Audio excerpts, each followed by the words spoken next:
कोयटा की एहतसाब अदालत ने साबिक सेक्रेटरी स्पोर्ट्स को 5 साल कैद की सजा सुना दी। साबिक सेक्रेटरी स्पोर्ट्स पर बदउनवानी का जुर्म साबित मीर इमरान को 8 करोड़ रुपए जुर्माना भी आयद किया गया।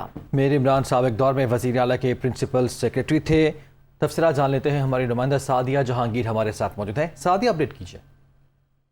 जी बिल्कुल, कोयटा की एहतसाब अदालत के जज आफ्ताब लोन ने फुटबुट से मुतालिक जो मुकदमे की समाअत की, इसके बाद जो बदउनवानी साबित होने पर साबिक सेक्रेटरी स्पोर्ट्स जो पर्सनल सेक्रेटरी भी थे साबिक वज़ीर आला बलूचिस्तान जाम कमाल के, उनके ऊपर करोड़ों रुपए के बदउनवानी का इल्ज़ाम था, जिसका जुर्म साबित होने पर उनको 8 करोड़ रुपए जुर्माना और 5 साल कैद की सजा जो है वो उसका हुक्म दिया है। इस तकाज़ा के मुताबिक इमरान गिचकी ने जो साबिक वज़ीर आला जाम कमाल के दौर में पर्सनल सेक्रेटरी के ओहदे पर फाइज थे, उस दौरान उन्होंने करोड़ों रुपए की करप्शन की थी और अब जो है वो मौजूदा दौर में सेक्रेटरी बल्दियात के ओहदे पर फाइज हैं और अपनी जिम्मेदारियां निभा रहे हैं। जी बिल्कुल ठीक है सादी, शुक्रिया आपका।